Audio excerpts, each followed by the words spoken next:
Have you ever heard a train whistle from far away? You can hear the sound, but you can't see a train anywhere. Where's the sound coming from? How is it traveling so far?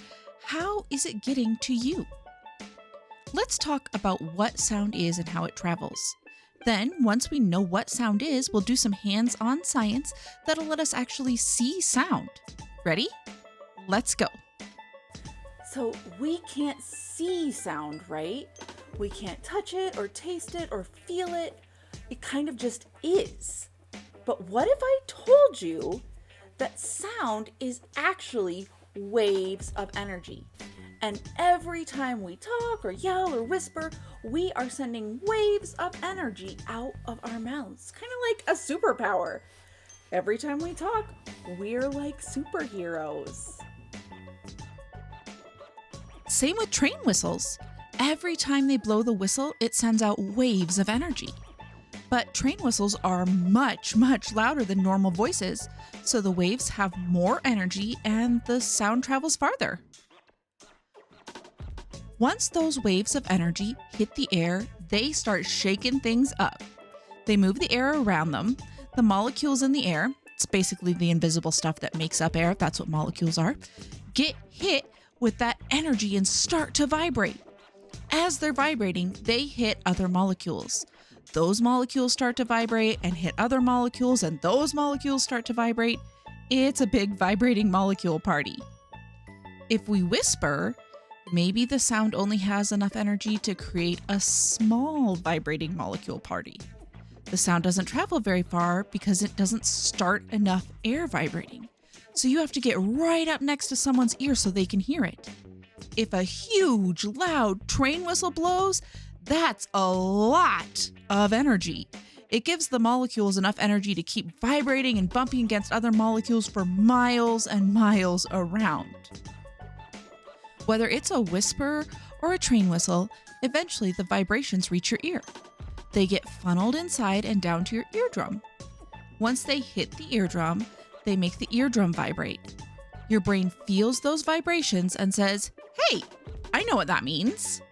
Because the brain is amazing, it takes those vibrations and translates them into words and sounds as we know them. So sound doesn't just exist. What's actually happening is that waves of energy are hitting our eardrums, our brain is translating it, and that's what we're hearing. How cool is that? Do you want to actually see sound? Let's do an experiment where we can see sound. Here's what we're going to need for our experiment. We'll need a bowl. I'm using a glass bowl. It just works a little bit better. Some plastic wrap, a little rice. You want rice that's uncooked and hard, not cooked and mushy. A pan and a spoon or something else that will make a loud sound. And you probably want a few different things to experiment with. To set up the experiment, we're going to stretch the plastic wrap over the bowl. Your eardrum is stretched tight like this in your ear. Make sure you stretch that plastic nice and tight. Now, put some rice on the stretched out plastic wrap. The rice is going to take the energy from the sound and bounce around. That's how we'll see the sound energy. We can't see molecules vibrating, but we can see rice dancing. All right, put your sound maker close to the bowl, but don't touch it. Now, bang it to make a sound.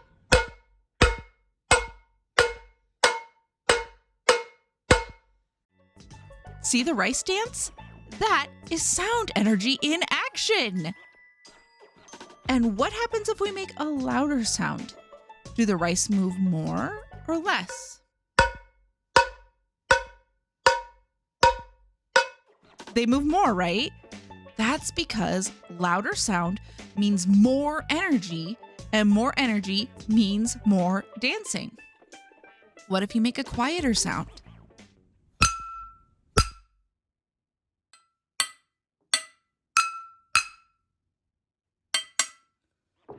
Less dancing, right? Quieter sound, less energy, less dancing. Experiment with a ton of different kinds of things to make noise with. Which ones make the rice vibrate most? Which ones make it dance less? What if you move your sound maker closer to the rice and further away? What happens then? There are all kinds of things you can do to watch this sound. I'm going to put links in the descriptions to tons of other sound experiments that you can do. Sound is so fun to play with, and it really is a superpower. If you liked this experiment and want to do some more, make sure to hit like and subscribe and ring the notification bell so you don't miss anything. We do new experiments every single month. And while you're waiting for new experiments to come out, check out some of the other experiments that we've done.